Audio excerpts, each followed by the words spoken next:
that people are having a lot of fun reliving the experiences of 10 years ago with much better cutscenes, yet the gameplay experience is exactly the same, let's break down some new information in the Call of Duty News of the Week. A trailer has just been released for the Infinite Warfare beta, which will take place over 2 weekends for PS4 and 1 for Xbox One because Activision is spelled with a $sign. There will be 3+ different maps, whatever the fuck that plus means, and 5+, again, what the fuck is with the plus, different game modes. However, only TDM, Kill Confirmed, Domination, and the new game mode Oddball, Defender, have been confirmed, along with 3 different combat rigs with 3 payloads and 3 traits each. The available choices are Warfighter, aka the head glitch little bitch with the vagina opener, claw weapon, the heavy-ass Merc with the riot shield trolling battering ram, and Synaptic Close Quarters Combat Drone, which turns into O'Reilly. Holy shit, does that say Attack of the Clones on the marquee? They are so fucking oblivious about their self-awareness, aren't they? Additionally, there's going to be a new system implemented called Mission Teams, which you could play with your friends, that is, if you still actually have friends that continue to play Call of Duty after all these years.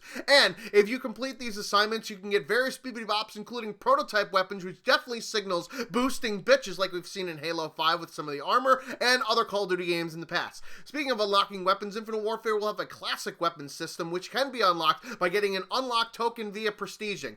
Also confirmed that there was 10 prestige levels, so, by simple mathematics that we know that Treyarch can't actually do, hopefully there's only 10 classic weapons, otherwise we'll have to figure out which one of these ones are OP compared to the vanilla ones, and then make those specific choices. And thankfully, there's actually an incentive to prestige in this game instead of more classes which you could pay to get later on anyways. The crafting system for weapon variants was also revealed that salvage will be earned based on how many games you play, not based on random number generators. The weapon variety will depend upon how much in-game currency you choose to use, so rarer ones will need more salvage, which most definitely will probably end up being something that you could purchase at a later time only to make Activision more money. Speaking of more money, the PlayStation Store announced that new pre-order bonuses for Infinite Warfare in the form of 2 personalization packs containing the usual cosmetic bullshit. I guess the pre-order bonuses keep on coming out, considering that Infinite Warfare has only about 20% of the number of pre-orders that Black Ops 3 had at this time last year. Also concerning is on the back of the Infinite Warfare Legacy Edition box, which indicates that Infinite Warfare and Modern Warfare Remastered needs 130 gigabytes to install, or about half of what a launch day Xbox can fit on its hard drive. Considering that the new legal wording on the Call of Duty website indicates that Infinite Warfare disc is required to play Modern Warfare Remastered, you might not be able to uninstall Infinite Warfare just to play Modern Warfare Remastered. Speaking of Modern Warfare Remastered, the campaign has now been playable since October 5th on the PlayStation 4, and PlayStation interviewed some developers from Raven Studios about this on their YouTube channel. They actually said the phrase, quote, "look down and you can see your feet now," regarding certain missions in the game. I'm so glad they care about memes as much as Hillary Clinton does. Additionally, they didn't want to provide any spoilers about the game talking about certain missions. Guys, 9 years is fucking long enough, alright? Hell, if you don't want spoilers, stay off the fucking internet, especially when the trophy lists for games are posted like the new Modern Warfare Remastered ones for the PS4. In other Modern Warfare Remastered news, there are more tweets from Amos Hodge regarding feedback from all the angry pitchforkers that want to pay extra for a game that they can go and play now, including having a feature to disable medals on the HUD and having a sensitivity chart such that you don't offend anyone.